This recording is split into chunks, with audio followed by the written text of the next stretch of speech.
আপনার ছেলেটার চুল দেখলে বুঝেন না ও আপনারে বাপ হিসাবে স্বীকার করে নাকি ব্রাজিল আর্জেন্টিনার খেলোয়াড়ের সন্তান? আপনি জিজ্ঞাসা করেন, জিজ্ঞাসা করেন, জিজ্ঞাসা করেন, জিজ্ঞাসা ওই ছেলেরে জিজ্ঞাসা করেন যে তোর গায়ের গেঞ্জি তোর আব্বার গেঞ্জি না তোর দাদার গেঞ্জি? বলেন। দাঁড়াও বেটা, বসো। বসতে হবে না, বুঝাইলাম আর কি। বলেন আপনার একজন বাপ কি এটা জিজ্ঞাসা করবে না যে পুত তুই এটা কি গায়ে দিলি?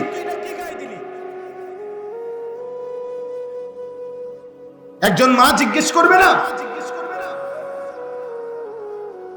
আফসোসের বিষয়, দুর্ভাগ্য। সবাই মনে করছে ভাত মাছ চাল ডাল খানা দানা পেশাব পায়খানা ঘুম খালাস, খাও দাও ঘুম যাও পায়খানা করো পেশাব করো দুনিয়া ভোগ করো, একদিন সিত্তিয়া মরে যাইবা, দু চারজনে দরাদরি করে কবরে হালাই থুই আসবে, গ্রামে মানুষ 200 গরুর গোশত দিয়ে ভাত খাওয়াই দিব, আব্বা বেহেশতে যাইব।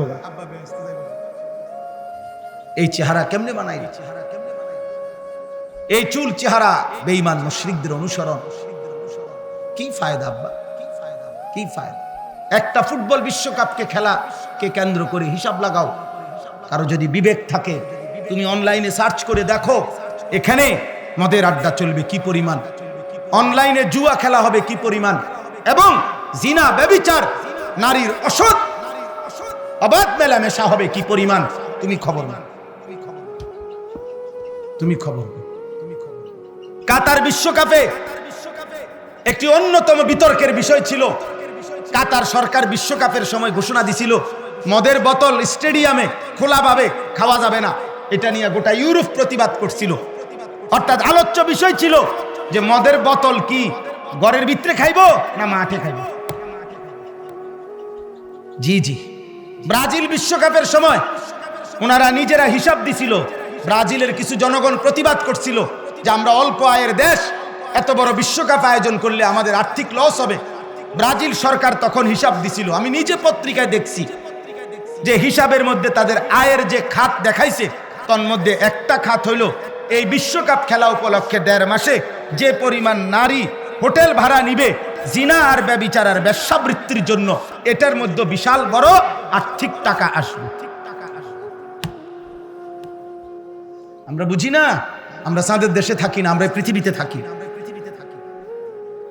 বলো আমার একটা ছেলে ভাই, বলো বিবেক যদি থাকে আমার ভাই, বলো ব্রাজিল আর্জেন্টিনার সাথে আমাদের দিন ধর্মের কোনো সম্পর্ক আছে? আচ্ছা রাখেন, এটা বাদ দেন। আমাদের রাষ্ট্রের, আমার এই মাতৃভূমি বাংলাদেশের আর্থিক সামাজিক পরিবেশগত যে কোনো উন্নয়ন অগ্রগতির সাথে ব্রাজিল আর্জেন্টিনার কোনো সম্পর্ক আছে? তো তাহলে আমি কেন ব্রাজিল আর্জেন্টিনা আমার প্রিয় হলো কেন? আমার একটা জিনিস বুঝাও, বাদ দাও আখেরাত, বাদ দাও ইসলামী দৃষ্টিকোণ, বাংলাদেশের উন্নয়নের ক্ষেত্রে, বাংলাদেশের আর্থিক, বাংলাদেশের সামাজিক, বলেন কি সেটা ভাই? দেশের রাষ্ট্রের উন্নয়নের ক্ষেত্রে একজন বলেন, একজন বিবেকবান চিন্তা করো ছেলেরা, যে এই যে ফিফা ফুটবল বিশ্বকাপের আয়োজন করে ওনারা বলুক এর দৃশ্যমান গোটা বিশ্ব মানবতার মানুষের উন্নয়নে এটার উদ্দেশ্য কি, যে মানুষের কি কল্যাণ হয় এর দ্বারা, এটা বলুক। কথা বুঝেন নাই? ওদেরকে বলতে বলেন মানবতার কি কল্যাণ, মানুষের কি কল্যাণ, কোন কল্যাণ মনে হয় এটাতে? কি কল্যাণ? 3টা দেশে মিলে এবারের বিশ্বকাপ, 3 দেশেই 3টা উদ্বোধনী অনুষ্ঠান হবে। 3টা উদ্বোধনী অনুষ্ঠানে পৃথিবীর সারা নর্তকীরা নাচবে। তাইলে ফুটবল খেলার সাথে নর্তকীর উলঙ্গ অর্ধউলঙ্গ নাচের সাথে কি সম্পর্ক, আর এর দ্বারা মানবতার উন্নয়নের কি সম্পর্ক? বলেন, এটা কি চারিত্রিক উন্নয়ন হবে না আর্থিক উন্নয়ন হবে? কি হবে? কিছুই হবে, কিছুই গুনাহ। আর কি? আর কিছু গুনাহ, গুনাহ। আখিরাত বরবাদ হবে, আখিরাত বরবাদ। এজন্য মদের আড্ডায় যাইও না বাপ, জুয়ার আড্ডায় যাইও না, নেশার আড্ডায় যাইও না। পচা জিনিস আবর্জনা মানুষ ফেলে দেয়। এই জন্য যে ছেলেরা চরিত্র নষ্ট করছো, আখলাক নষ্ট করতেছো, একদিন ডাস্টবিনের ময়লার মতো এই সমাজ তোমাকে ছুঁড়ে ফেলে দিবে। তোমার দিকে কোনো কুকুর জানোয়ারও ফিরে চাইবে না। করে যা বেটা, বাদ দে বেটা, অসভ্য চরিত্রহীন বেটা, বাদ দে বেটা, বাদ দে। আল্লাহ আমাদেরকে হেফাজত করেন। ওয়ায়ুতি কুল্লাযী ফাদলিন ফাদলাহু। আল্লাহ তাআলা বলেন, দুনিয়ার বিনিময় তো দেব, সবকিছু উত্তম, আর আখিরাতে তোমার প্রতিটা নেক আমলের বিনিময়ে সর্বোত্তম বিনিময় জান্নাত দিয়ে দেব। ওয়া ইন তাওয়াল্লাউ, এবার আল্লাহ বলেন, নবী বলেন, যদি মুখ ফিরাইয়া নাও আল্লাহর বিধান থেকে, ফা ইন্নী আখাফু আলাইকুম আযাবা ইয়াউমিন কাবীর, তাহলে আমি আল্লাহর পক্ষ থেকে তোমাদের জন্য কিয়ামতের ময়দানের কঠিন আযাবের ভয় করছি।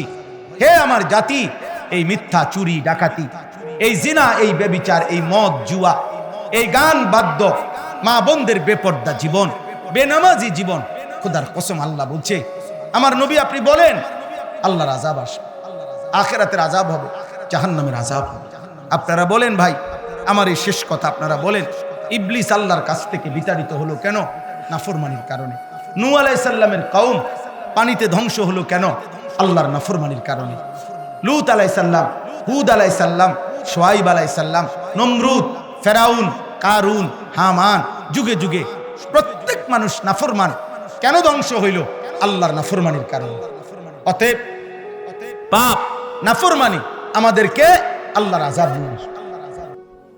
তোমরা যারা কিশোর, যুবক, নওজোয়ান, আল্লাহ নাই, নামাজ নাই, সেজদা নাই, হালাল হারাম পাক নাফাকের কোনো ধারণা, দিবা নিশি মোবাইল নিয়ে ব্যস্ত,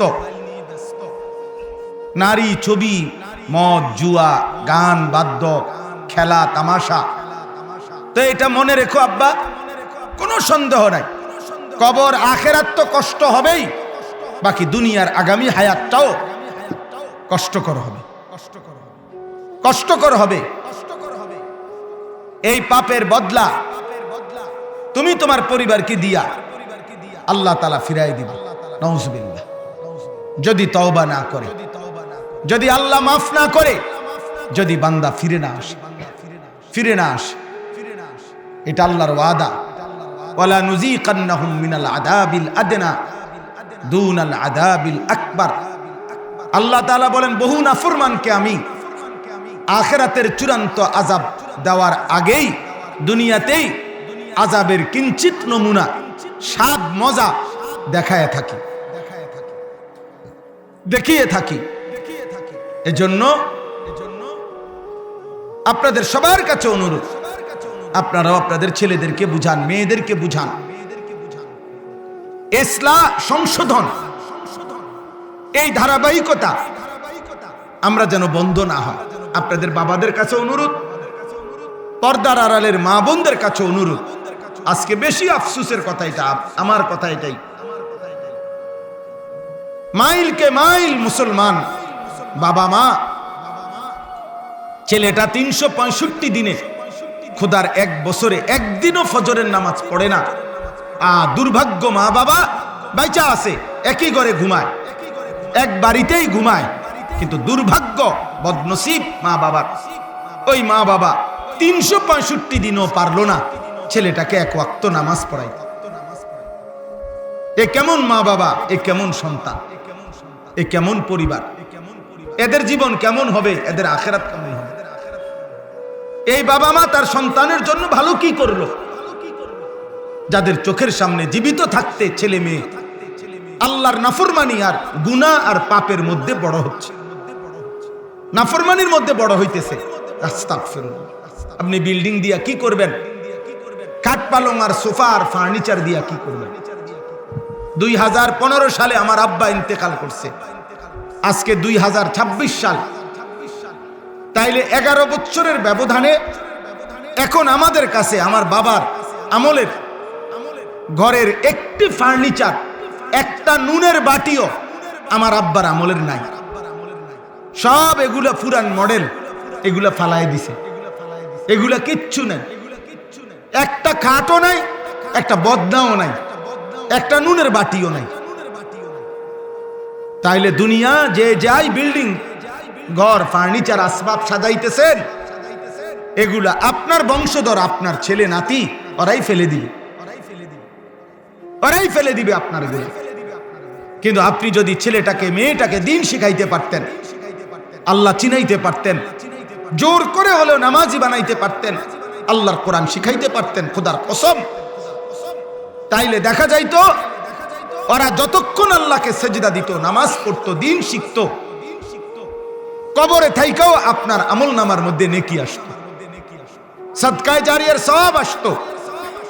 আবার এই ছেলে তার ছেলেকে শিখাবে, তো আপনার নাতি এবার আল্লাহর কোরআন পড়বে, তো এবার তার থেকেও আপনার আমল নামায় সওয়াব আসবে।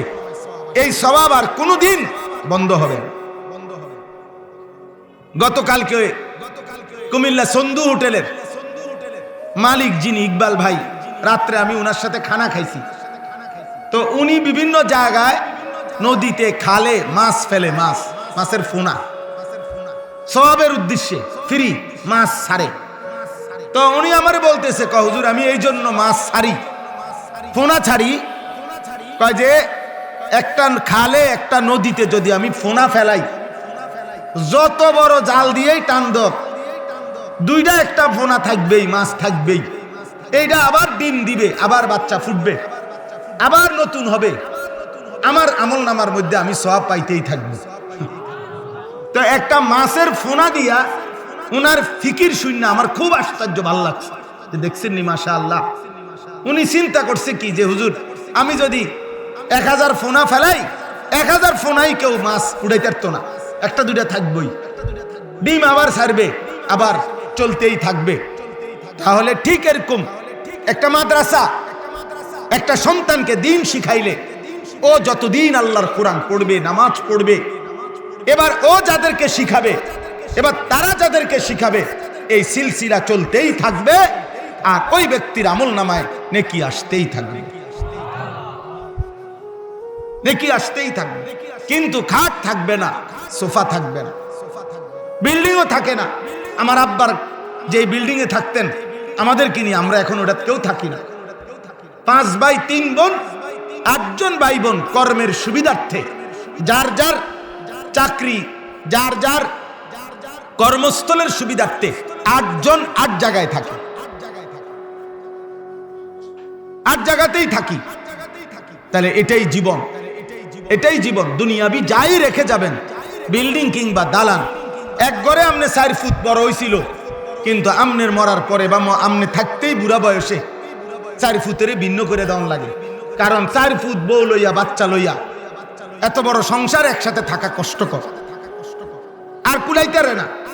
তাহলে দুনিয়া যাই রেখে যাবেন তা থাকবে না, আপনার বংশধরের কাছেই থাকবে না।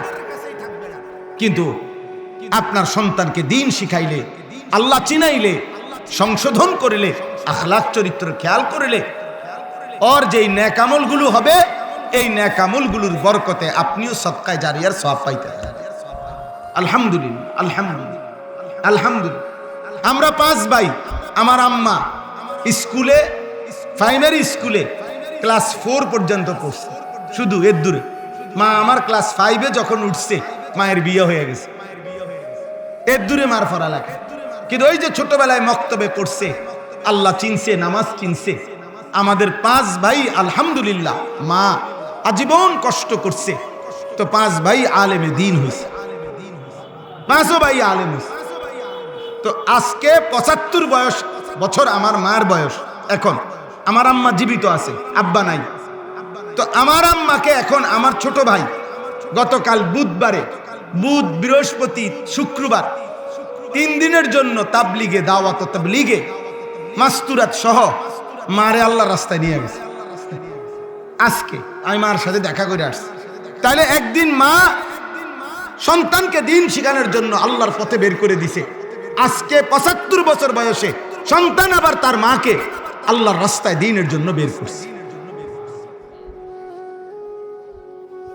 তো আমি এটা বুঝাইতে চাইলাম, এটাই বাস্তবতা। আমাদের সবচেয়ে বড় প্রয়োজন আমাদের নিজেদের এবং স্ত্রী সন্তানদের আখেরাত। দিন, আমরা মুসলমান, আমরা যদি ভুলেও যাই তবু আমরা মুসলমান। আমরা যদি খেয়ালও না করি আমরা মুসলমান। অতএব আমাদের সবার কাছে অনুরোধ, আপনারা কষ্ট করে মাশাআল্লাহ অনেক গরমের মধ্যে সবরের সাথে বসছেন। আপনাদের কাছে আমার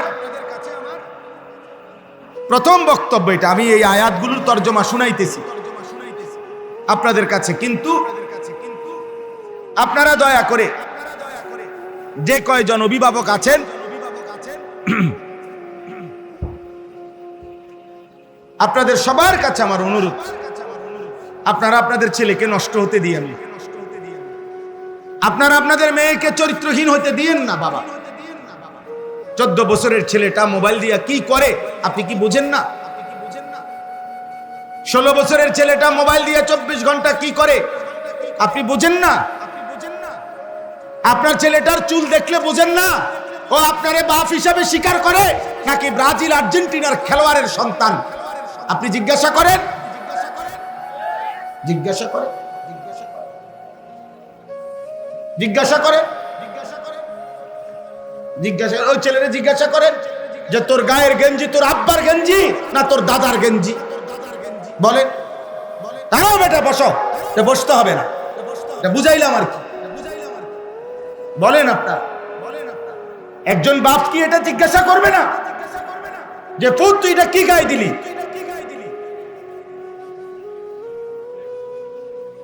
একজন মা জিজ্ঞেস করবে না? আহা, আফসোসের বিষয়, দুর্ভাগ্য। সবাই মনে করছে ভাত মাছ চাল ডাল খানা দানা পেশাব পায়খানা ঘুম খালাস, খাও দাও ঘুম যাও, পায়খানা করো পেশাব করো, দুনিয়া ভোগ করো, একদিন সিত্তিয়া মরে যাইবা, 2-4 জনে দরাদরি করে কবরে হালাই থুই আসবে, গ্রামে মানুষ 200 গরুর গোশত দিয়ে ভাত খাওয়াই দিব, আব্বা ব্যস্ত যাইব গা। মাশাআল্লাহ, গরুর গোশতের উর্ফি দিয়া ব্যস্ত। হ্যাঁ হ্যাঁ, গরু ব্যস্ত যাবে, গরুর কান্দে, গরুর কান্দে করে ব্যস্ত চলে যাবে। এই হলো আমাদের বুঝ। আল্লাহ আমাদেরকে বিবেক দান করেন, আল্লাহ আমাদেরকে বুঝ দান করেন। তোমরা ছেলেরা বাবা ভাইবো, একজনই ভাবো, নষ্ট হলে তো নষ্টই হয়ে গেল, পচে গেলে দুর্গন্ধ ছুটলে এই সমাজ ফেলে দিবে। পচা জিনিস মানুষ রাখে না, আবর্জনা ময়লা দুর্গন্ধ মানুষ রাখে না, ফেলে দেয় ডাস্টবিন। এজন্য চরিত্রহীন ছেলেরা নারী ছবি, মদ, জুয়া, অশ্লীল দৃশ্য, এই অসভ্য বখাটে, একদিন মনে রাখবা এই সমাজ তোমার দিকে থুতু মারবে। এই সমাজ তোমাকে 2 পয়সার মূল্য দিবে না। বাঁচবা খাইবা, জন্তু জানোয়ারও তো খায়, হাইওয়ান কুকুরও তো খায়। খাওয়াটা তো খুব আশ্চর্য কিছু না। দুনিয়া তো আমাদের চাইতে জানোয়ারে বেশি ভোগ করে। একটা হাতি 250 কেজি খাবার খায় একদিন, 90 লিটার পানি পান করে। তো কি, এজন্য আমি শুরুতে এটা বললাম, একটি মাদ্রাসা সামনে রেখে এই জন্য বললাম, মাদ্রাসা শুধুমাত্র শিক্ষা প্রতিষ্ঠান না, মাদ্রাসা জিন্দেগি গড়ার প্রতিষ্ঠান। মাদ্রাসা মানুষ বানায়, মাদ্রাসা মানুষ বানায়, মানুষ ইনসান বানায়। মাদ্রাসা আল্লাহ চিনায়, মাদ্রাসা আখিরাত চিনায়। মাদ্রাসা গোলামি চিনায়, মাদ্রাসা সেজদা চিনায়। মাদ্রাসা হালাল হারাম চিনায়, মাদ্রাসা পাক নাফাক চিনায়। মাদ্রাসা ঈমান আমল চিনায়। হাজারো প্রতিষ্ঠান দুনিয়ায় টাকা রোজগার শিখায়, এটা করো ভালো চাকরি হবে, ওইটা করো ভালো ইনকাম হবে। এই ইনকাম পয়সা, কিন্তু মাদ্রাসা শুধু পয়সা না, মাদ্রাসা আখিরাত শেখায়। মাদ্রাসা কলিজায় এটা বুঝায় বাচ্চাদেরকে যে রিজিক জাত আসার তা আসবেই, কিন্তু তুমি আল্লাহ চেনো। আলহামদুলিল্লাহ 6 বছরের বাচ্চা, 7 বছরের বাচ্চা আমাদের মাদ্রাসাগুলোতে 5 ওয়াক্ত নামাজ জামাতে পড়ে। আর আমাদের চোখের সামনে যত্র তত্র 18 বছরের দামরা খারাইয়া মুতে, 18 বছর পর্যন্ত পড়ালেখা তারে এতটুকু শিখাইতে পারে নাই যে মুসলমানের বাচ্চা খারাইয়া মতে না, বৈশা মুছতে হয়, এর দূর শিখেন। এমন দুর্ভাগ্য, পাকও চিনায় না, নাফাকও চিনায় না, কোনটা হালাল কোনটা হারাম। মদও খায়, মধুও খায়, সুদও খায়, ব্যবসার টাকাও খায়, কিস্তিও নেয়, যেমনি পারক প্রয়োজন পূরণ হইলেই হয়েছে, টাকা হইলেই হয়েছে, হালাল হোক হারাম হোক। কিন্তু মাদ্রাসা এটা শিখায় না। মাদ্রাসাটা শিখায় আগে জানতে হবে এটা হালাল কিনা, আগে জানতে হবে এই উপার্জন বৈধ কিনা। আমরা বেউকুফ না, মাদ্রাসার উস্তাদ, মাদ্রাসার ছাত্র, ইমাম, ইমানদার বেউকুফ না রে আব্বা, বেউকুফ না। আখিরাতের বাঁধনে আটকানো, এটা যদি আমরাও ভুলে যাইতে পারতাম তো দুনিয়া আমরাও কামাই কদ্দুর করণ যায় দেখাইতাম। কিন্তু ফেঁসে পড়ে আছি আমরা আখিরাতের বাঁধনে। আমরা বিশ্বাস করি, দিনদার বিশ্বাস করে, মাদ্রাসা না শুধু জেনারেল লাইনও অসংখ্য ইমানদার আছে। লক্ষ লক্ষ কলেজ ইউনিভার্সিটির মধ্যেও সৎ চরিত্রবান ছেলে আছে, আমরা অস্বীকার করছি না। কিন্তু দেখা যাবে প্রত্যেক চরিত্রবান ছেলের পিছনে ইমানদার, নামাজি, কলেজ পড়ুয়া হোক, ইউনিভার্সিটি পড়ুয়া হোক, এই তার চরিত্র, ইমান, আমলের পিছনে খোদার কসম কোনো না কোনো মাদ্রাসা, কোনো না কোনো আলেম, কোনো না কোনো ইমাম, কোনো না কোনো মক্তবের পড়ালেখার তার নির্যাস, তার আসর, তার প্রভাব তার মধ্যে আছে। শুধু বাংলা বই তারে আল্লাহ চিনায় নাই, তারে মক্তবের হুজুরে আল্লাহ চিনায়। তারে পদার্থ বিজ্ঞান বই আখলাক শিখায় নাই, পদার্থ বিজ্ঞান বইয়ের মধ্যে আখলাক নাই, জীববিজ্ঞান বইতে আখলাক নাই, উপার্জনের পদ্ধতি আছে। মাশাআল্লাহ, প্রধান অতিথি আসছে, টের পাইছেন কিছু? একটু পরেই টের পাইবে। আমার সেলিম ভাই আসছে, মাশাআল্লাহ, আল্লাহ কবুল করে। জনাব আলহাজ সেলিম মাহমুদ, আপনাদের সবার প্রিয় মানুষ, পরিচিত মানুষ। আমরা যখন আরো বহু আগে, না হয়তো 20 বছর আগে, ছোট মানুষ, আমরা যখন অল্প বয়সী তখনই পরিচিত। আমাদের এলাকা, আমার বাড়ি তো আপনাদের বাড়ি, এক বাড়ি আমরা। আমি কিন্তু নাঙ্গলকোটের মানুষ। আল্লাহ আমাদেরকে ভালো রাখেন, কবুল করেন। তাইলে আমি বলতেছি, এই বাগবাড়ি মাদ্রাসার কথা বলতে গিয়ে মাদ্রাসার সামনে দেখে আমি বললাম মাদ্রাসার মাহফিল, আপনাদেরকে বুঝাইতে চাইলাম, দয়া করে প্রত্যেকেই বুঝেন, প্রত্যেকটা ছেলে বুঝো। আব্বা তুমি স্কুলে পড়ো মানা নাই, কলেজে পড়ো মানা নাই রে আব্বা, কিন্তু বেঈমান তোমার ঘরে বুঝাই দিছে। কোন না কোন মুশরিক বেঈমান আজকে বুঝাইছে যে স্কুলের পড়লে ছেলেটার আল্লাহর কোরআন শুদ্ধ না হইলেও চলবে, এটা তোমারে ধোঁকা দিছে। স্কুলে পড়লেও 5 ওয়াক্ত নামাজ না পড়লেও চলবে, শুধু শুক্রবারে জুমার নামাজ পড়লেই চলবে। খোদার কসম, এটা যদি তোমারে যে বুঝাইছে সে শয়তান, সে ইবলিস, সে ইবলিস। বেঈমান ধোঁকা দিছে, বেঈমান ধোঁকা দিছে, বেঈমান বুঝাই দিছে তুই স্কুলের ফলা, কাজে তোর চুল চারিদিকে সমান হন লাগতো না, তুই জানারে না। ইডি হুজুরের বিষয়, ইডি মোল্লা মুন্সির ব্যাপার। অথচ ইসলাম এই ভাগ করে নাই। ইসলামের মধ্যে, কোরআন সুন্নাহর মধ্যে মোল্লার পোশাক, মোল্লার চাল চলন আর এমনি মানুষের চাল চলন 2 রকম, এটা ভাগ করছে ইসলাম। কোরআনে এরকম ভাগ আছে? এটা বুঝি ইসলাম বলছে, নবীজি বলছে এমন যে হুজুর হইলে দাড়ি থাকতে হবে, হুজুর না হইলে থাকতে হবে না, হুজুর হইলে টুপি মাথায় দিতে হবে, অন্য হইলেও পড়তে হবে না, হুজুর হইলে সব ব্যাপারে হালাল খাইতে হবে, অন্য কেউ হইলে সব কিছু হালাল খাইতে হবে না, হুজুর হইলে 5 ওয়াক্ত নামাজ পড়তে হবে, কিন্তু অন্য লোক হইলে শুধু শুক্রবারে নামাজ পড়লে চলবে। এই ছেলে, এই বেটা, এই বেয়াদব, মোবাইল উঠালি কেন?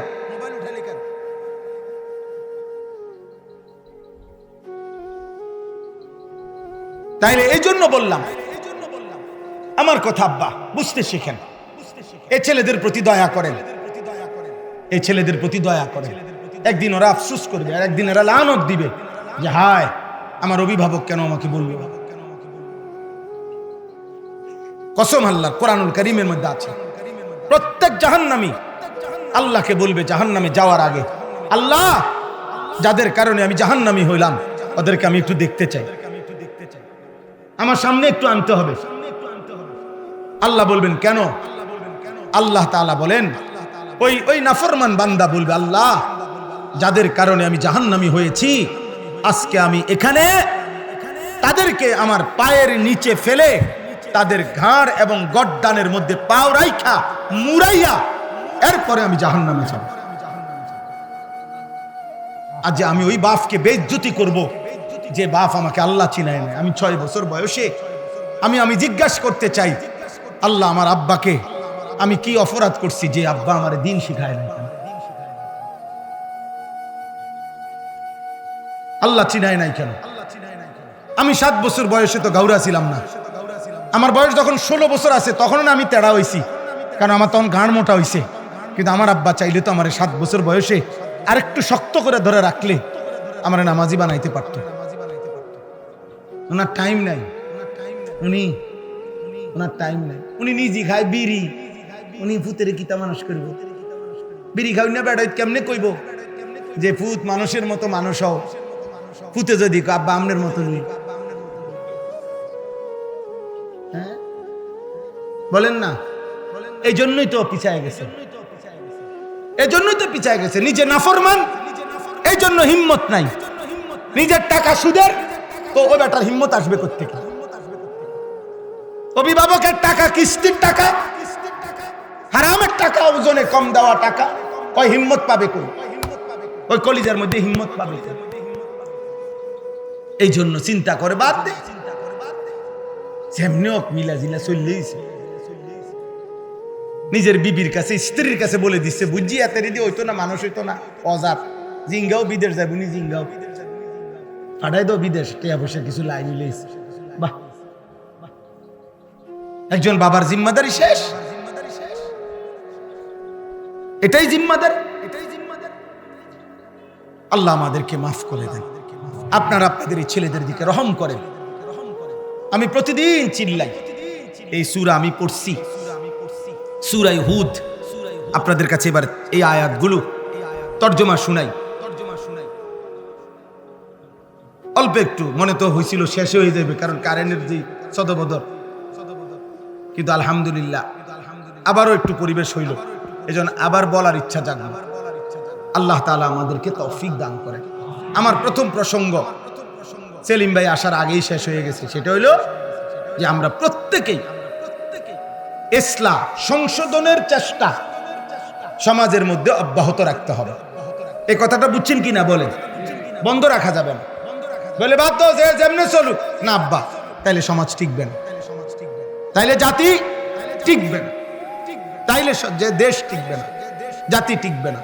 বরং অন্যায়কারী অন্যায় করতেই চাইবে, কিন্তু কিছু না কিছু মানুষ তাকে ফেরাইবার চেষ্টা করতেই হবে। ছেলে মানতে চাইবে না, বাবার দায়িত্ব তাকে ধরে রাখতে হবে, মায়ের দায়িত্ব তাকে মেয়েকে পর্দানশীল বানাবার চেষ্টা করতেই হবে। এটাই কথা, কোরআনের কথাই কথা। কু আনফুসাকুম ওয়া আহলিকুম নারা, নিজেকে জাহান্নাম থেকে বাঁচাও, পরিবারের সদস্যদেরকে জাহান্নাম থেকে বাঁচাও। ওয়া'মুর আহলাকা বিস-সালাহ ওয়াসতাবির আলাইহা, আল্লাহ বলছে পরিবারের সদস্যদেরকে নামাজের আদেশ করো, নিজেও নামাজের উপরে মজবুত থাকো। ইব্রাহিম আলাইহিস সালাম আল্লাহর কাছে দোয়া করছে, রব্বি জাআলনি মুকিমাস-সালাহ ওয়া মিন যুররিয়াতি রব্বানা ওয়া তাকাব্বাল দুআ। আল্লাহ আপনি আমাকে পূর্ণ নামাজি বানান, আমার সন্তানদেরকেও নামাজি বানান। ওয়া মিন যুররিয়াতি, ইব্রাহিম আলাইহিস সালাম যেদিন হাজেরা এবং ইসমাঈলকে কাবার পাশে মরুভূমিতে একা রেখে আসছিল, যেদিন আল্লাহর হুকুমে, একজন মহিলা মাত্র আর একটা কোলের বাচ্চা, এই আশেপাশে 1000 মাইলের ভিতরে তখন আর একটা মানুষ নাই, একটা গাছ নাই, এক ঢোক পানি নাই, এক লোকমা খাবার নাই, বেঁচে থাকার কোনো উপকরণ চারিদিকে নাই। গল্প বলা আর কল্পনা করে দেখেন বাস্তবতা কত কঠিন। আমি কাহিনী না কইলাম, কিন্তু বাস্তবতাটা ভাবেন তো, বাস্তবতাটা ভাবেন। স্ত্রী এবং ছেলেটাকে, কোলের বাচ্চা রেখে গেছে, কিন্তু এই কোরআনে আছে খোদার কসম, এই অবস্থায় রাইখা ইব্রাহিম আলাইহিস সালাম যখন স্ত্রী এবং ওনার ছেলে ইসমাইলকে, হাজেরাকে এবং ইসমাইলকে একাকী আল্লাহর ঘরের কাছে মক্কা নগরীতে একা রেখে গেছেন, যেদিন কেউ নাই, কেউ নাই, গাছ নাই, পানি নাই, খাদ্য নাই, মানুষ নাই, কোরআনে আছে সেদিন ইব্রাহিম আলাইহিস সালাম প্রথম আল্লাহর কাছে এক পাশে সরে গিয়ে এই স্ত্রী এবং ছেলের জন্য প্রথম যেই দোয়াটা করছেন, খোদার কসম কোরআনে আছে, ইব্রাহিম বলছে রব্বানা লিয়ুকিমুস সালাহ, আল্লাহ আমার স্ত্রী সন্তান যেন মৃত্যু পর্যন্ত নামাজ আদায় করে।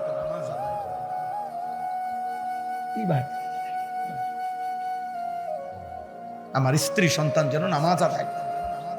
আল্লাহ পরবর্তী লোকমা খাবার নাই আমি জানি, পানি নাই আমি জানি, বাঁচার কোনো উপকরণ চারিদিকে নাই আমি দেখতেছি মাওলা, আমি এগুলা বুঝি না, আমার এগুলা বুঝার দরকারও না, আমি বুঝতে চাই শুধু আমার স্ত্রী সন্তান যেন নামাজ আদায় করে।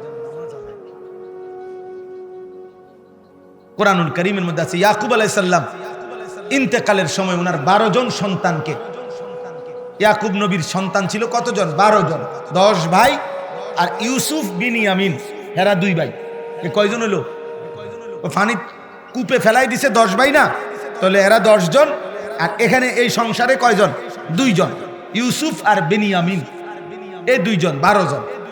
কোরআনে আছে এই 12 জন সন্তানকে চারদিকে বসাইয়া ইন্তেকালের পূর্ব মুহূর্তে ইয়াকুব নবী একটা কথাই শুধু জিজ্ঞেস করছে। কয়টা কথা? একটা কথা, যে ফুত দলিলে কোনো ফেস্টেস আছে নি, কোনো খতিয়ান টতিয়ান ফেস লাগছে নি, কোনো লোকজন আছে এনে বড় বড় নেতারা আছে, এই সুযোগে কইয়া যাও, বুঝেন না? এবার চিন্তা, বুড়া মিয়ার চিন্তা, শেষ চিন্তা, মনে হয় আর বাঁচতাম না, এবার কত বছর ধরে ঘুরাইতেছে জমিয়ান বেচবো বেচবো কইয়া, বেচলো না রে, মরেও মনো দুঃখটা থাকতে যাইব কবরে, ওই জমির দুঃখ, এই হলো দুনিয়া আমাদের।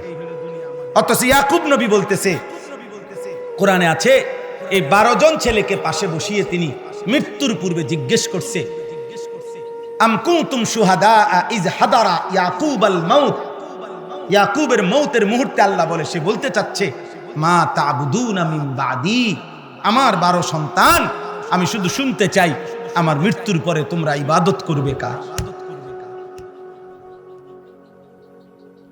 তোমরা কার ইবাদত করবে? আমি শুধু এতটুকু শুনতে চাই। ক্বালু না'বুদু ইলাহাকা ওয়া ইলাহা আবাইকা ইব্রাহিম ওয়া ইসমাঈল ইলাহান ওয়াহিদা। 12 জন সন্তান বলছে, আব্বা কোনো চিন্তা করবেন না, আপনার মৃত্যুর পরেও আমরা ইবাদত করব আপনার যিনি ইলাহ, সেই আল্লাহর, আপনার পূর্বপুরুষ ইব্রাহিম এবং ইসমাইলের যিনি ইলাহ, সেই আল্লাহর, ইলাহান ওয়াহিদা, ওই এক আল্লাহর বন্দিগি করে যাব। ইয়াকুব নবী বলছে আর কোনো পেরেশানি নেই, আমি এতটুকু নিশ্চিত হলাম যে আমার মৃত্যুর পরেও তোমরা আল্লাহর ইবাদত করবে, খালাস, বাকিটুকু দুনিয়া মিলুক বা না মিলুক সেটা আমার বিষয় না, সৃষ্টিকর্তা যিনি, রিজিক দেবেন তিনি, দুনিয়ার প্রয়োজনটুকু পূরণ করে দিবেন তিনি, দুনিয়ার মালিক যিনি। তো দুনিয়ার মালিক কে? আব্বা কে? তো তিনি দিবেন, তিনি দিবেন। এই জন্য এই সূরা হুদ আপনাদের কাছে শুধু বলতে চাই, কোরআনুল কারীমের এই সূরাটি 11 নম্বর সূরা, 11 নম্বর পারায় শুরু হয়েছে। এই সূরার মধ্যে এমন 5 জন নবীর ঘটনা আছে, 5 জন নবীর বিশেষ ঘটনা আছে, যেই 5 জন নবীর উম্মত শেষ মুহূর্ত পর্যন্ত আল্লাহর নাফরমানি, পাপ, অবাধ্যতার উপরে মজবুত ছিল, যারা 1 সেকেন্ডের জন্য আল্লাহর ইবাদতের দিকে ফিরে আসে নাই, বরং এই 5 জন নবী তাদের এই কওমকে যত হাজার বারই বলছে, লক্ষ বারই বলছে, ওরা প্রত্যাখ্যান করছে। ওরা কি করছে? প্রত্যাখ্যান করছে। আর আল্লাহ তাআলা পরিণতিতে এই 5 জন নবীর উম্মত কওমকে, সম্প্রদায়কে আল্লাহ তাআলা এই পৃথিবীতে একেবারে একসাথে একই মুহূর্তে একই সময়ে নিশ্চিহ্ন করে দিয়েছে, আল্লাহর আযাব দিয়ে ধ্বংস করে দিয়েছে। 5 জন নবীর উম্মত যাদের পুরা কওমকে আল্লাহ শেষ করে দিয়েছে, একেবারে কোলের বাচ্চা, ফেডের বাচ্চা, জোয়ান মানুষ, বুড়া মানুষ, বেডউইথ বেডিউইথ সব একসাথে। এই 5 জন নবী হলো 1 নূহ আলাইহিস সালাম, 2 হুদ আলাইহিস সালাম, এই যে নবীর নামে সূরা, 3 সালেহ আলাইহিস সালাম, 4 লূত আলাইহিস সালাম, 5 শুআয়ব আলাইহিস সালাম। কয়জন হলো? নূহ আলাইহিস সালাম, হুদ আলাইহিস সালাম, সালেহ আলাইহিস সালাম, লূত আলাইহিস সালাম, শুআয়ব আলাইহিস সালাম। কয়জন হলো? 5 জন। এই 5 জন নবী, নূহ আলাইহিস সালামের কওম, হুদ আলাইহিস সালামের কওমের নাম ছিল কওমে আদ, আর সালেহ আলাইহিস সালামের কওমের নাম ছিল কওমে সামুদ, আর লূত আলাইহিস সালামের কওমকে কওমে লূত বলা হইতো, আর শুআয়ব আলাইহিস সালামের কওমকে কওমে শুআয়ব বলা হইতো। শুআয়বের গোত্র, শুআয়বের সম্প্রদায়। এই 4 জন, 5 জন নবীর সম্প্রদায় মৃত্যু পর্যন্ত, ধ্বংস হওয়া পর্যন্ত, চূড়ান্ত আযাবে আল্লাহ শেষ করা পর্যন্ত আল্লাহর নাফরমানির উপরে মজবুত ছিল। কুফরি, শিরিক, মূর্তি পূজা, অশ্লীলতা, বেহায়াপনা, অসভ্যতা, হারাম রোজগারি এর মধ্যে লিপ্ত ছিল। এর মধ্যে 3টা অপরাধের কথা সবগুলো আয়াত পড়লে বোঝা যায়। একটা হলো প্রত্যেকেই আল্লাহর নাফরমানি, শিরিক করত। 2 নাম্বার, প্রত্যেকের মধ্যেই নারীর সাথে এবং লজ্জাস্থানের গুনাহ, পাপ সম্পৃক্ত ছিল। প্রত্যেকের সাথেই উপার্জনের মধ্যে হারাম রোজগারের মানসিকতা ছিল।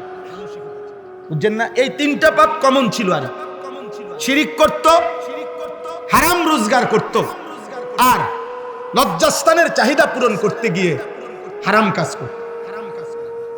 জিনা, ব্যভিচার, সমকামিতা, পুরুষে পুরুষে অবৈধ কর্ম, নারীর সাথে অবৈধ কর্ম ইত্যাদি ইত্যাদি।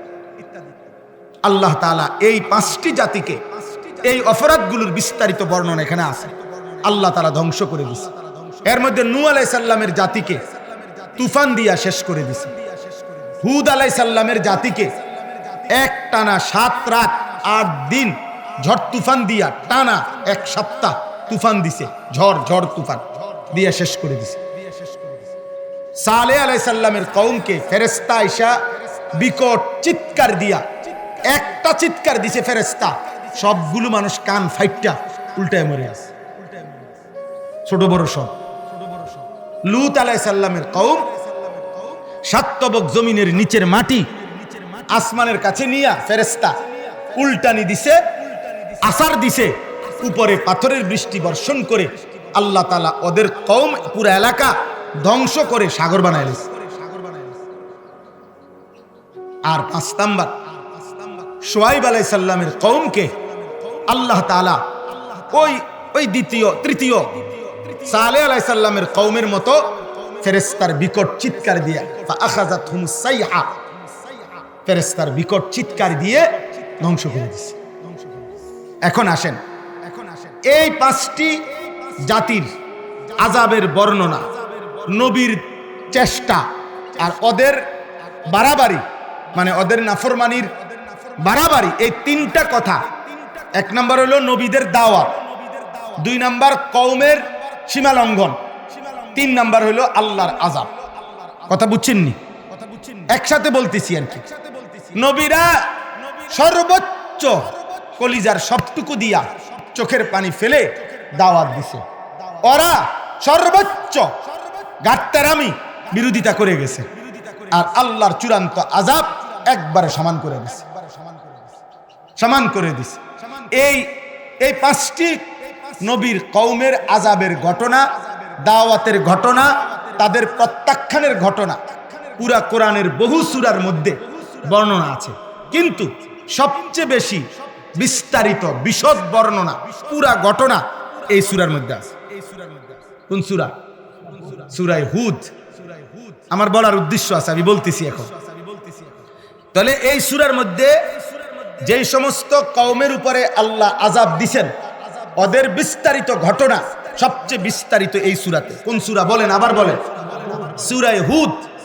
এই সূরা হুদের মধ্যে আযাবের কারণও বলছে, কি কি পাপ করত তারা, এগুলো এখানে আছে। নবীরা কি কি বলছে এগুলো আছে, এবং আল্লাহর আযাব কি কি আসছে এটা আছে। এই সূরা যখন নাজিল হইছে নবীজির উপরে, তার কিছুদিন পর, এই সূরা নাজিলের কিছুদিন পর সর্বপ্রথম আমাদের নবী সাল্লাল্লাহু আলাইহি সাল্লামের পবিত্র দাড়ি মোবারকে 2টা বা 3টা চুল দাড়ির সাদা হয়ে গেছে।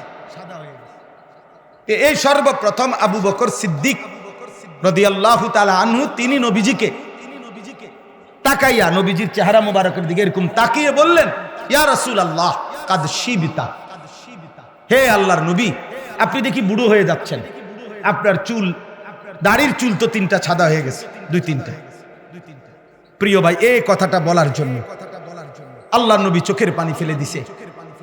আর আবু বকর সিদ্দিককে বলছে, আবু বকর খোদার কসম, শাইয়াবাতনি হুদ,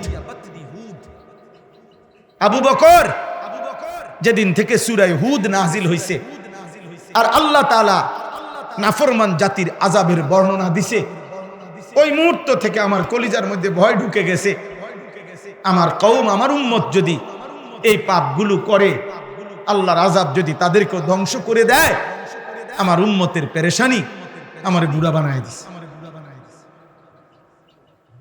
শাইয়াবাতনি হুদ, এই নবীজি বলছে আবু বকর সূরা হুদ আমারে বুড়া বানায় ফেলছে। সূরা হুদ আমারে কি বানাইছে? মানে আমার কওম যদি জিনা করে কি হবে তাদের পরিণতি, আমার কওম যদি ওজনে কম দেয় কি হবে তাদের পরিণতি, আমার কওম যদি পুরুষে পুরুষে অপকর্ম করে কি হবে তাদের পরিণতি, আমার কওম যদি রাহাজানি করে। ওইখানে আছে শুআয়ব আলাইহিস সালামের কওম রাস্তার থেকে মানুষকে ছিনতাই করত, মানুষের সম্পদ লুণ্ঠন করে রেখে দিত। শুআয়ব আলাইহিস সালামের কওম প্রত্যেকটা নাফরমান ওজনে কম দিত। লূত আলাইহিস সালামের কওম নারীদেরকে ছেড়ে পুরুষের সাথে অপকর্ম করত। এইভাবে নাফরমানি করত, দিবা নিশি নাচ গান উল্লাস, হারাম রোজগার, এটাই জীবনের তৃপ্তি, এটাই জীবন। দাদার হায়াত শেষ এই রঙে রঙে, বাপের হায়াত শেষ এই রঙে রঙে, অনফুতের হায়াত শেষ করতে আছে হারামে হারামে হারামে। বাহ বাহ বাহ। অথচ আল্লাহর নাফরমানি তো করছে, মনে করতেছে আজ 70 বছর তো এমনি চলতে আছি, কিচ্ছু হয় না। আজকে 90 বছর তো আমগো ফ্যামিলি বাটফারির উপরে চলতে আছে, সুদের উপরে, কই কিচ্ছু তো হইছে না। আরে বেটা 70 বছর তো বেশি টাইম না।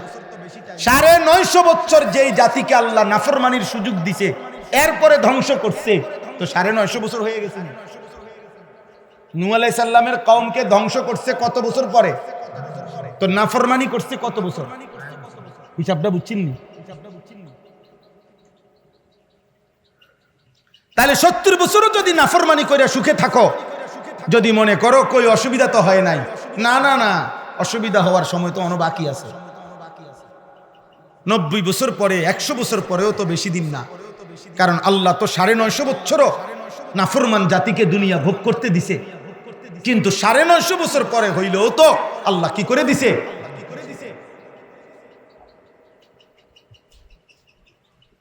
এই জন্য দয়া করে আমার বাপ, আমার ভাই, এই গভীর রাতে আমি তো বললাম আমার মেহমান ভাইরা সবাই আসছেন দেখা আরেকটু বাড়াইলাম, তো আমার উদ্দেশ্য এটা বুঝানো, এই সূরা হুদ নবী কাঁপতে থাকছে, যাদের বিবেক আছে, সুযোগ আছে, সূরা হুদের তরজমা পড়েন। তাফসিরে তাওজিহুল কোরআন বাংলা অনুবাদ আছে 3 খণ্ডে, খুব সুন্দর বই, কিতাব, কোরআনের তাফসির। বর্তমান বাংলাদেশে বাংলা ভাষায় কোরআনুল কারীমের বাংলা অনুবাদ সবচেয়ে সুন্দর এই কিতাব, তাফসিরে তাওজিহুল কোরআন। অনলাইনে সার্চ করলেও আপনি পাবেন, এই তো 1300-1400 টাকা হবে দাম। কিনে নিলে, তরজমা পড়লে, অনুবাদ করলে কলিজা ঠান্ডা হয়ে যাবে, হৃদয়ে ভাবনা আসবে যে নবীজির চুল বুড়া হয়ে গেছে, চুল পাকা ধরে গেছে আযাবের ভয়ে। কিসের আযাব? কওম নিজের উম্মতের আযাব। আমার আব্বা, অতএব আমি আপনাদের কাছে এটাই বলতে চাই। এবার তরজমাটুকু শুনেন। সূরা হুদের শুরু দিয়া আল্লাহ তাআলা বলেন আলিফ লাম রা।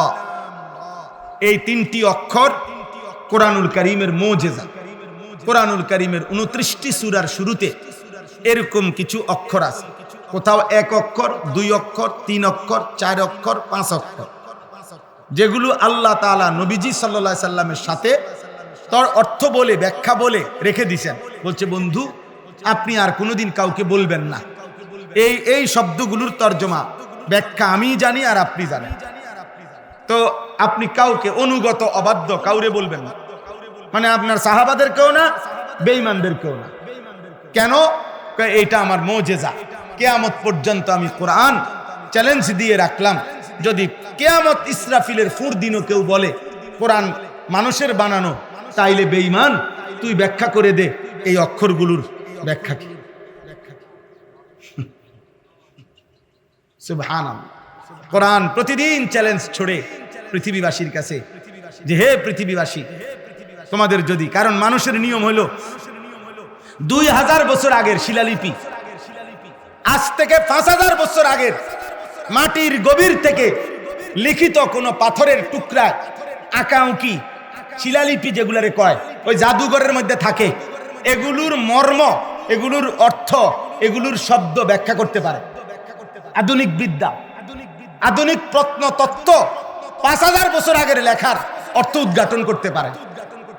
3000 বছর আগের লেখার আঁকি উঁকি এগুলার অর্থ বাইর করতে পারে। বুঝছেন কি না?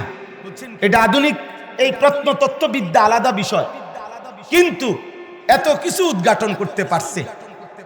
আটলান্টিক মহাসাগরের শেষ তলদেশে কি আছে এটা জানে, প্রশান্ত মহাসাগরের তলদেশে হিমালয় পর্বতের চূড়ায়, এখান থেকে সৌরজগৎ পুরাটা ঘুরে ফেলছে, কিন্তু আজ পর্যন্ত পৃথিবীর কেউ বলতে পারে নাই কোরআনুল কারীমের এই অক্ষরগুলোর ব্যাখ্যা কি। মালিক বলেন, আমি যেহেতু বলবো না বলছি, আর কোনোদিন কেউ বলতেও পারবে না। কোরআন মুজিজা, কোরআন মুজিজা। দোস্ত আমার, ভাই আমার, আল্লাহর কোরআন যে দেখে দেখেও পড়তে পারো না, আল্লাহর কোরআন যে চোখ দেখে দেখেও পড়তে জানে না, আমি বললাম তোমার চাইতে দুর্ভাগ্য কপাল এই পৃথিবী, তার কারণ তুমি বদনসিব, তুমি দুর্ভাগা, তুমি মুসলিম পরিচয়ের কলঙ্ক, তুমি মুসলিম পরিচয় অপমান, অপমান। কারণ কোনো কারণ নাই। এখানে আপনারা যারা জেনারেলও আছেন, বুড়া যার বয়স 900 বছর, এমন 900 বছরের কোনো বুড়াও যদি থাকেন, আমি আপনাকেও বললাম খোদার কসম, আল্লাহর কোরআন আপনার জন্য শিখা সম্ভব, সম্ভব, সম্ভব, সহজ, সহজ। একেবারে বলে আমার বয়স 900 বছর, কোরআন সবার জন্য সহজ, এটা আল্লাহর ওয়াদা। কাজেই কোরআন শরীফ শুদ্ধ করতে পারে না, এটা অক্ষমতা কোনো কারণ হবে না। এই জন্য হাসরের ময়দানে কোনো মুসলমান যারা আল্লাহর কোরআন শুদ্ধ করতে পারে না, খোদার কসম তারা কোনো অজুহাত দেখাইতে পারবে না। অজুহাত একটাই, গাফলত। বুঝেন নাই কথা? অজুহাত কি? অলসতা, অলসতা, আর কোনো কারণ নেই। এই জন্য কোরআন শিখেন, কোরআন শিখেন। মালিকের দেওয়া চোখ, আল্লাহর দেওয়া চোখে আল্লাহর কালামই দেখলেন না, এই চোখ না থাকলেই তো ভালো ছিল। এমন চোখের দরকার কি ছিল? দুনিয়া কামাই করার জন্য না, দুনিয়া তো চোখ ছাড়াও কামাই করা যায়। অন্ধ মানুষও তো বিয়া করে, অন্ধ মানুষেরও তো বিল্ডিং আছে, অন্ধ মানুষও তো মাশাআল্লাহ ভাত তরকারি খায়, খায় না? দুনিয়া অন্ধ লোকে ভোগ করে না, তাহলে চোখ ছাড়াও তো দুনিয়া ভোগ করা যায়। বোবা মানুষও তো দুনিয়া ভোগ করে, বধির কানে শোনে না এমন মানুষও তো দুনিয়া ভোগ করে, তাহলে শুধু দুনিয়া ভোগ করার জন্য তো চোখ না হলেও চলত। হ্যাঁ হ্যাঁ, আফসোসের বিষয়, আফসোস, দুর্ভাগ্য। বুড়া মিয়া, বুড়া মিয়ারে যতবারে কইবেন আমনে, চাচা আল্লাহর দোহাই আধা ঘন্টা বসেন মসজিদে, কদ্দুর কোরআন শরীফ পড়ে না, ও ইতান কইয়ার হইতো না, ওনার এই বয়স নাই, কিন্তু মাশাআল্লাহ বিড়ি খানার বয়স এখন। এখনো দোদ দিয়ে সাদওয়ানে মাশাআল্লাহ। এই ব্যাপারে কোনো ক্লান্তি না। চিকন একটা টুল, বইয়েও আরাম নাই। এই চিকন একটা টুলটা সাদওয়ানের, এটার মধ্যে উনি 4 ঘন্টা বইয়া থাকে। এমন ডাকাত, এই ডাকাত এনে বইয়া থাকে 4 ঘন্টা। কিন্তু আল্লাহর ঘর মসজিদে 10টা মিনিট বইব, একটা অক্ষর শিখেন না। আলহামদুলিল্লাহ এইটাই 50 বার কইয়া আপনি জানগা না। আজকে শেষ ছুটি, কালকে আবার রব্বিল আলামিন রব্বিল আলামিন এটা শিখে জানগা না। এটাও কি সম্ভব না? আরে কথা বলেন না আব্বা। এমনও যদি শিখতো আউযু বিল্লাহ আউযু বিল্লাহ আউযু বিল্লাহ, তাইলেও 6 মাস পরে দেখা যাইতো ওনার 5টা সূরা ঠিক হয়ে গেছে। না, ওনার শরীরে দেয় না, শরীরটা শুধু সাদওয়ান, শুধু বন বিড়ি চা আর শুধু গীবত বদনাম। এই যে এনে বইছে 3 ঘন্টা যাবত, 6 ঘন্টা যাবত একজনের লগে একজন জু উড়াই দিছে।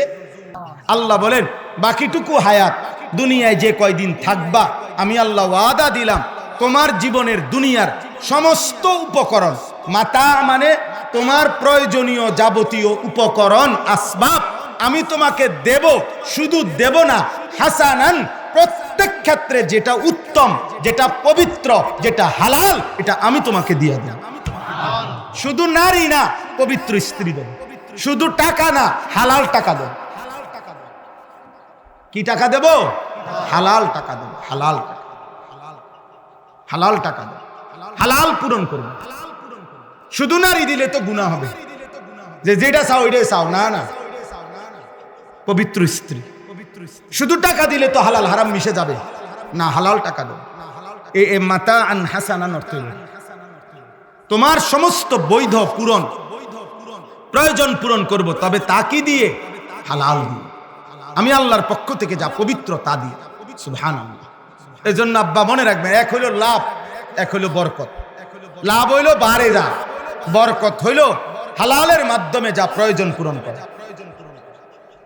এই জন্য কারো লাখ টাকা ইনকাম কিন্তু কিস্তি চলে 4টা, কারো 10,000 টাকা বেতন কিন্তু আলহামদুলিল্লাহ কিস্তি নাই একটাও। বুঝেন নাই? হ্যাঁ, ইমাম সাহেব বেতনই মাত্র 10,000, বেতনই 12,000। আলহামদুলিল্লাহ খোদার 1 মাস ইজ্জতের সাথে বউ বাচ্চা নিয়ে চলে, রাতেও চুরি করে না, দিনেও চুরি করে না, হারাম রোজগার করে না। আল্লাহ তাআলা এটুকু দিয়েই হালাল ভাবে তার প্রয়োজন পূরণ করে। আর অসংখ্য নাফরমান আছে যারা লাখ টাকা ইনকাম করে কিন্তু কিস্তি চলে 4টা, কিস্তি চলে 6টা। হারামে বরকত হয় না। হারামে কি হয় না? বরকত হয়। কোনো হারাম করে জীবনে সুখ নাই। আমি চ্যালেঞ্জ, আপনি যদি কোনখানে থাকে জানা আমার কইলে আমি কোথাও চাইতে যাবো, আমার নিজস্ব গাড়ি আছে, নইলে সেলিম বেটে লই যান, আমি চাই চলে, আমরা তদন্ত করুন। আমি চিনি হারাম খোরের জীবন অসংখ্য অসংখ্য আমাদের কাছে দোয়া চায়, যখন বাচ্চার মতো কাঁদে, বাচ্চার মতো কাঁদে। 400 কোটি টাকা, 1000 কোটি টাকা, কিন্তু কষ্টের কথা আমরা জানি। হারামখোর সুখে নাই। হারামখোর কি নাই? সুদখোর সুখে নাই। কোরআনে আল্লাহ বলছে সুদখোর আমি স্পষ্ট তোর সাথে যুদ্ধ ঘোষণা করলাম। ঠিক আছে, আমি তোর লগে যুদ্ধ করব, দেখি নাফরমান তুমি তোমার হারামে অভাব পূরণ করবা, আর আমি আল্লাহ বললাম আমি তোর অভাব পূরণ করব না, দেখি তোর কোন আব্বা আমি আল্লাহ থেকে তোরে। কোরআনের আয়াত, ফাজানু বিহারবিম মিনাল্লাহ। সুদখোরের বিরুদ্ধে যুদ্ধের ঘোষণা দিছে কে? আল্লাহ আমাদেরকে হেফাজত করুন। দুনিয়া হালাল চাই ভাইয়া, আমরা বুঝি আব্বা। হ্যাঁ, এই সবাই দিনদার যারা হালাল পথে চলে, হুজুর বলেন আর সাধারণ মানুষের মধ্যে, ওরা বেকুব এই কারণে না, ওরা আখেরাতের কারণে। আপনি বেকল ঠাওরাইয়েন না, বুঝেন নাই কথা? আমি বেউকুফ না। হ্যাঁ, বাটপারি সিটারি করিলে এটা সবাই বুঝে, এটার জন্য বিরাট কোনো ডিগ্রি লাগে না। 3টা কমলা ফসা দিয়া 1 ডজন কমলা কেমনে বেচতে হয় এটা ভিক্টোরিয়া কলেজের ডিগ্রি লাগে না, ওই সিটারের লগে থাকলে। এই বাটফারের লগে 2 দিন থাকলে আপনি বুঝবেন কেমনে ফসাটা দেয়। 100 গ্রাম গোস্ত কম দিয়া 1 কেজিটা ধরে রাখতে হয় কেমনে, এইটার জন্য আপনি ঢাকা ইউনিভার্সিটি ফরম লাগতো না, ওই বাটফারের লগে আপনি কয়দিন থাকলে বুঝেন নাই কথাটা। এটা না বুঝার কি আছে, 1 লাখ টাকা দিলে কত টাকা সুদাইব এটা বুঝার জন্য বুঝি ডিগ্রি লাগে? হ্যাঁ বলেন, এটার জন্য কোনো ডিগ্রি লাগে? হ্যাঁ। অতএব আখিরাত, মূল বন্ধন কোথায়? ইমানদার আটকায় আছে কোথায়? আখিরাত। আখিরাতের ভয়, কবরের ভয়, কবরের। এজন্য দোস্ত আল্লাহ বলছে বৈধ প্রয়োজন পূরণ করবে। নারী দেখতে হবে না, হালাল পবিত্র স্ত্রী দেব, হালাল পবিত্র স্ত্রী দেব। আজকে তোমরা অসংখ্য যুবক, অল্প বয়স আব্বা, আমি সবসময় আফসোস করি, মাত্র 16 বছর, এত নর্তকী, এত নারী, এত উলঙ্গ ছবি যদি এত কম বয়সে আব্বা দেখে ফেলো, আগামী জীবন তুমি কেমনে বাঁচবা? এই পৃথিবীতে আল্লাহর কোরআনে আল্লাহ বলছে নারীর প্রতি আসক্ত, যে নারীর সাথে যে হারাম জিনা ব্যভিচার, হারাম প্রেম, হারাম সম্পর্ক যে করে, খুদার কসম আল্লাহ তাকে বলছে সে খবিস। সূরা নূরের মধ্যে আছে আল খাবিসাতু লিল খাবিসিন, এটা খবিস, খবিস, এটা খবিস, সবচেয়ে নিকৃষ্ট, সবচেয়ে নিকৃষ্ট খবিস এটা, নাউজুবিল্লাহ। আল্লাহ তাআলা ওয়াদা দিছে খবিস পুরুষ চরিত্রহীন, অপেক্ষা করো, আমি আল্লাহ বললাম তোর স্ত্রী মিলবে খবিস, নাউজুবিল্লাহ। এজন্য দুস্থ যুবক, আবারও বলছি মোবাইলের এই হারাম নারী ছবি, অশ্লীলতা, যাদের সাথে কোনো মেয়ের সাথে হারাম প্রেম আছে, হারাম সম্পর্ক আছে, খুদার কসম এটা জিনা, জিনা, জিনা। ভালোবাসা কখনোই অবৈধ জায়গায় ভালোবাসা হয় না। প্রেম, ভালোবাসা এই শব্দটুকু যদি পবিত্র, এটা কখনোই কোনো হারাম জায়গায় হবে। এই জন্য অবিবাহিত নারী পুরুষের অথবা বিবাহ বহির্ভূত নারী পুরুষের যে কোনো সম্পর্ক, এটা জিনা, এটা প্রেম না, এটা কি না, ভালোবাসা না। নাউজুবিল্লাহ, নাউজুবিল্লাহ। এই জন্য গুনাহ ছাড়ো, গুনাহ। একটা ছেলেকে বলি, অসংখ্য ছেলে, তোমরা আব্বা গুনাহ ছাড়ো, মদের আড্ডা ছাড়ো, জুয়ার আড্ডা ছাড়ো, নারীর আড্ডা ছাড়ো, নারীর আড্ডা ছাড়ো। একজন মদখোর, গাঁজাখোর, ফুট্টাখোর, বাবাখোর, ইয়াবাখোর, ডালখোর, শতভাগ হারামখোর।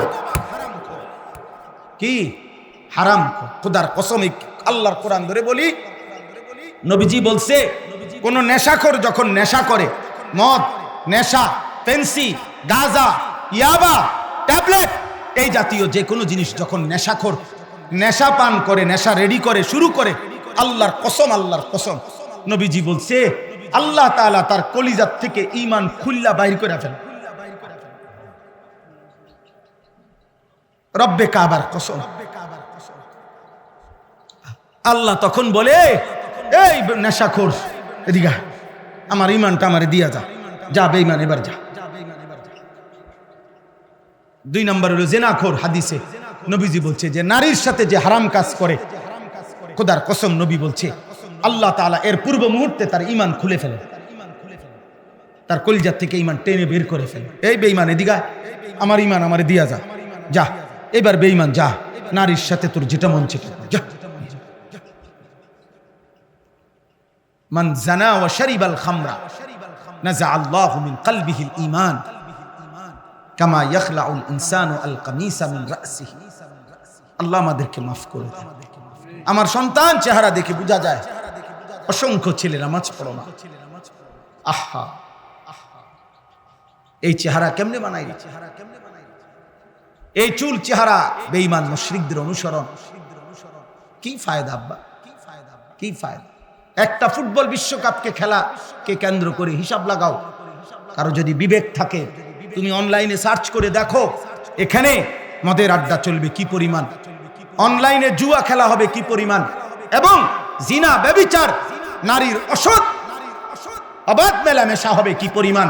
তুমি খবর না, তুমি খবর না। কাতার বিশ্বকাপে একটি অন্যতম বিতর্কের বিষয় ছিল, কাতার সরকার বিশ্বকাপের সময় ঘোষণা দিছিল মদের বোতল স্টেডিয়ামে খোলাভাবে খাওয়া যাবে না। এটা নিয়ে গোটা ইউরোপ প্রতিবাদ করছিল। অর্থাৎ আলোচ্য বিষয় ছিল যে মদের বোতল কি ঘরের ভিতরে খাইবো না মাঠে খাইবো। জি জি, ব্রাজিল বিশ্বকাপের সময় ওনারা নিজেরা হিসাব দিছিল। ব্রাজিলের কিছু জনগণ প্রতিবাদ করছিল যে আমরা অল্প আয়ের দেশ, এত বড় বিশ্বকাপ আয়োজন করলে আমাদের আর্থিক লস হবে। ব্রাজিল সরকার তখন হিসাব দিছিল, আমি নিজে পত্রিকায় দেখছি যে হিসাবের মধ্যে তাদের আয়ের যে খাত দেখাইছে, তন্মধ্যে একটা খাত হইল এই বিশ্বকাপ খেলা উপলক্ষে 1.5 মাসে যে পরিমাণ নারী হোটেল ভাড়া নিবে জিনা আর ব্যভিচার আর বেশ্যাবৃত্তির জন্য, এটার মধ্যে বিশাল বড় আর্থিক টাকা আসবে। আমরা বুঝি না, আমরা চাঁদের দেশে থাকি না, আমরা পৃথিবীতে থাকি। বলো আমার একটা ছেলে ভাই, বলো বিবেক যদি থাকে আমার ভাই, বলো ব্রাজিল আর্জেন্টিনার সাথে আমাদের দিন ধর্মের কোন সম্পর্ক আছে? আচ্ছা রাখেন, এটা বাদ দেন। আমাদের রাষ্ট্রের, আমার এই মাতৃভূমি বাংলাদেশের আর্থিক, সামাজিক, পরিবেশগত যেই কোন উন্নয়ন অগ্রগতির সাথে ব্রাজিল আর্জেন্টিনার কোন সম্পর্ক আছে? তো তাহলে আমি কেন ব্রাজিল আর্জেন্টিনা আমার প্রিয় হলো কেন? আমার একটা জিনিস বুঝাও, বাদ দাও আখেরাত, বাদ দাও ইসলামী দৃষ্টিকোণ। বাংলাদেশের উন্নয়নের ক্ষেত্রে, বাংলাদেশের আর্থিক, বাংলাদেশের সামাজিক, বলেন কি সেটা ভাই? দেশের রাষ্ট্রের উন্নয়নের ক্ষেত্রে একজন বলেন, একজন বিবেকবান চিন্তা করো ছেলেরা, যে এই যে ফিফা ফুটবল বিশ্বকাপের আয়োজন করে, ওনারা বলুক এর দৃশ্যমান গোটা বিশ্ব মানবতার মানুষের উন্নয়নে এটার উদ্দেশ্য কি, যে মানুষের কি কল্যাণ হয় এর দ্বারা, এটা বলুক। কথা বুঝেন নাই? ওদেরকে বলতে বলেন মানবতার কি কল্যাণ, মানুষের কি কল্যাণ, কোন কল্যাণ মনে হয় এটাতে? কি কল্যাণ? 3টা দেশে মিলে এবারের বিশ্বকাপ, 3 দেশেই 3টা উদ্বোধনী অনুষ্ঠান হবে। 3টা উদ্বোধনী অনুষ্ঠানেই পৃথিবীর সেরা নর্তকীরা নাচবে। তাইলে ফুটবল খেলার সাথে নর্তকীর উলঙ্গ অর্ধ উলঙ্গ নাচের সাথে কি সম্পর্ক, আর এর দ্বারা মানবতার উন্নয়নের কি সম্পর্ক? বলেন, এটা কি চারিত্রিক উন্নয়ন হবে না আর্থিক উন্নয়ন হবে? কি হবে? কিছুই হবে, কিছুই গুনাহ। আর কি? আর কিছু গুনাহ। আখিরাত বরবাদ হবে, আখিরাত বরবাদ। এজন্য মদের আড্ডায় যাইও না বাপ, জুয়ার আড্ডায় যাইও না, নেশার আড্ডায় যাইও না। পচা জিনিস, আবর্জনা মানুষ ফেলে দেয়। এই জন্য যে ছেলেরা চরিত্র নষ্ট করছো, আখলাক নষ্ট করতেছো, একদিন ডাস্টবিনের ময়লার মতো এই সমাজ তোমাকে ছুঁড়ে ফেলে দিবে। তোমার দিকে কোনো কুকুর জানোয়ারও ফিরে চাইবে না। করে যা বেটা, বাদ দে বেটা, অসভ্য চরিত্রহীন বেটা, বাদ দে বেটা, বাদ দে। আল্লাহ আমাদেরকে হেফাজত করেন। ওয়ায়ুতি কুল্লাযী ফাদলিন ফাদলাহু। আল্লাহ তাআলা বলেন দুনিয়ার বিনিময় তো দেব, সবকিছু উত্তম, আর আখিরাতে তোমার প্রতিটা নেক আমলের বিনিময়ে সর্বোত্তম বিনিময় জান্নাত দিয়ে দেব। ওয়া ইন তাওয়াল্লাউ, এবার আল্লাহ বলেন, নবী বলেন, যদি মুখ ফিরাইয়া নাও আল্লাহর বিধান থেকে, ফা ইন্নী আখাফু আলাইকুম আযাবা ইয়াউমিন কাবীর, তাহলে আমি আল্লাহর পক্ষ থেকে তোমাদের জন্য কিয়ামতের ময়দানের কঠিন আযাবের ভয় করছি। হে আমার জাতি, এই মিথ্যা, চুরি, ডাকাতি, এই জিনা, এই ব্যভিচার, এই মদ, জুয়া, এই গান বাদ্য, মা বোনদের বেপর্দা জীবন, বেনামাজি জীবন, খোদার কসম আল্লাহ বলছে, আমার নবী আপনি বলেন আল্লাহর আযাব আসবে, আখিরাতের আযাব হবে, জাহান্নামের আযাব হবে। আপনারা বলেন ভাই, আমার এই শেষ কথা আপনারা বলেন, ইবলিস আল্লাহর কাছ থেকে বিতাড়িত হলো কেন? নাফরমানির কারণে। নূহ আলাইহিস সালামের কওম পানিতে ধ্বংস হলো কেন? আল্লাহর নাফরমানির কারণে। লূত আলাইহিস সালাম, হুদ আলাইহিস সালাম, শুআয়ব আলাইহিস সালাম, নমরুদ, ফেরাউন, কারুন, হামান, যুগে যুগে প্রত্যেক মানুষ নাফরমান। কেন ধ্বংস হইল? আল্লাহর নাফরমানির কারণে। অতএব পাপ, নাফরমানি আমাদেরকে আল্লাহর আযাব নিয়ে আসে। অতএব এই সমাজের যারা আছেন, আলহামদুলিল্লাহ এতটা গরমে আপনারা এতটা কষ্ট করে বসছেন, সমস্ত ছেলেদের কাছে আমার শেষ অনুরোধ, আব্বা শেষ আমার কথা, প্রত্যেকেই একটা নিয়ত করেন যে ফজরের নামাজ পড়ব। বলেন ইনশাআল্লাহ, বলেন ইনশাআল্লাহ। আপনামান আমার একটা কথা মনে রাখবেন, ফজরের নামাজ হলো ভিত্তি। ফজরের নামাজ একজন মুমিনের বুনিয়াদ। ফজরের নামাজ একজন মুমিনের খুঁটি খুঁটি খুঁটি। এজন্য হাদিসে আছে, নবীজি বলছেন ফজরের নামাজ পড়া মুনাফিকের জন্য কঠিন। বিশুদ্ধ হাদিস, ইমানদারের জন্য সহজ। এজন্য ফজরের মুসল্লি তার ঈমান মজবুত। আলহামদুলিল্লাহ, আলহামদুলিল্লাহ। হিম্মত করলে পারবেন। আপনার মোবাইলে অ্যালার্ম দেন, আপনি অ্যালার্মওয়ালা ঘড়ি কিনেন, আপনারা সবাই একজন আরেকজনকে ডাকেন, আল্লাহ বরকত দিবে, আল্লাহ তৌফিক দান করেন। গুনাহ ছাড়েন, গুনাহ ছাড়েন। এবং শুরুতে বলছি, আবারও মনে করে দিচ্ছি, নিজেদের স্ত্রী ছেলে মেয়ের ঈমান আমল আখলাক চরিত্রের নজর দেন। বাবারা মানুষের চর্চা করেন, মানুষের পরিচর্যা করেন, মানুষ বানান। শুধু আসবাব আর ফার্নিচার, শুধু খাট আর বিল্ডিং নয়, মানুষের পরিচর্যা জরুরি। কার? মানুষ। মাদ্রাসা সেটা করে। মাদ্রাসা মানুষ বানায়, আখিরাত চিনা, আল্লাহ চিনা। আলহামদুলিল্লাহ, এই বাগবাড়ি মাদ্রাসা আমি এখন ইনশাআল্লাহ এই দোয়ার পূর্ব মুহূর্তে 5টা মিনিট দেরি করব না। আপনাদের কাছে বিনীত অনুরোধ, একটি মাদ্রাসা আপনাদের ভালোবাসা নিয়ে চলে, আপনাদের সহযোগিতা নিয়েই চলে। আমার শায়েখ আল্লামা মুফতি মুশতাকুন নবী সাহেব সবসময় বলে যে মাদ্রাসা মুসলমানের কাছে 3টা জিনিস চায়।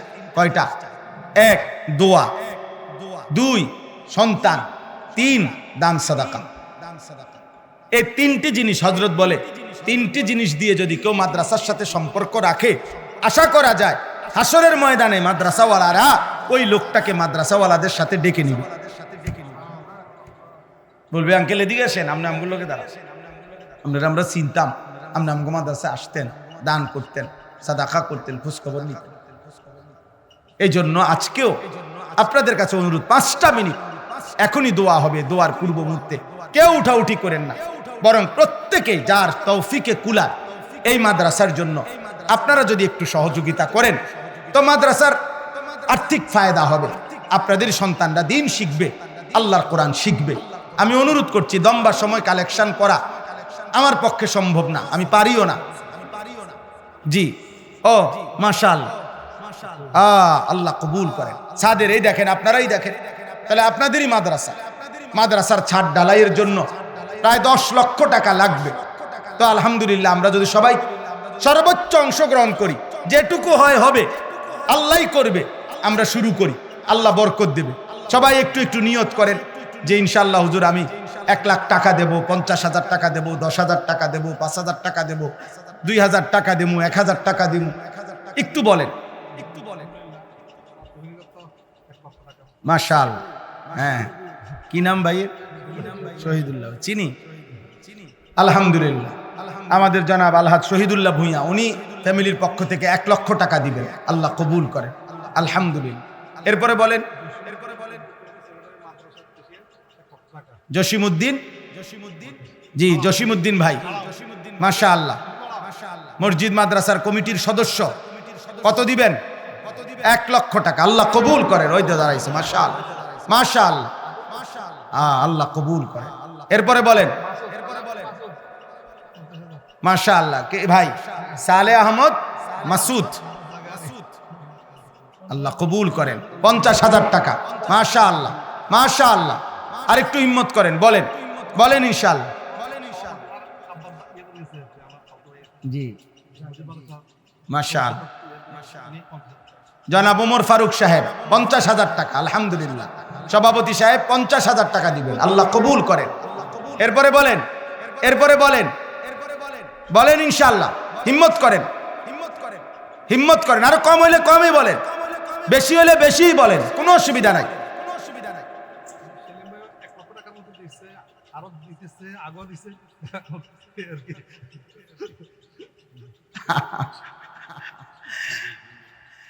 দিব। সেলিম ভাই 1 লাখ দিত না তো কেডা 1 লাখ দিবে? আবারও দিবে ইনশাআল্লাহ, ইনশাআল্লাহ। আমাদের জনাব আলহাজ সেলিম মাহমুদ ভাই, উনি দিবেন 1 লক্ষ টাকা। উনি কইব কি, আমার একটা আন্দাজ আছে না উনি কত দিবেন। আল্লাহ কবুল করেন। ভাই সবখানে দেয়, আমাদের মাদ্রাসা, আমার মাদ্রাসার জন্য দান করছেন, তো আলহামদুলিল্লাহ, আল্লাহ তাআলা কবুল করেন। তৌফিক দান করেন। মাশাআল্লাহ। জাহাঙ্গীর ভাই, মাশাআল্লাহ। কত দিবেন কোন? বলি আমরা দোয়া পাইলাম, সবাই দোয়া করিল ইনশাআল্লাহ। আল্লাহ কবুল করেন, দিবে ইনশাআল্লাহ। সর্বোচ্চ মহব্বত করে বলছি আমি দেব ইনশাআল্লাহ। জি, এরপরে বলেন, আরো বলেন 10,000, 5,000, 20,000 এরকমও বলেন, বলেন ইনশাআল্লাহ। কয়েক ভাই বলেন না, দ্রুত বলেন।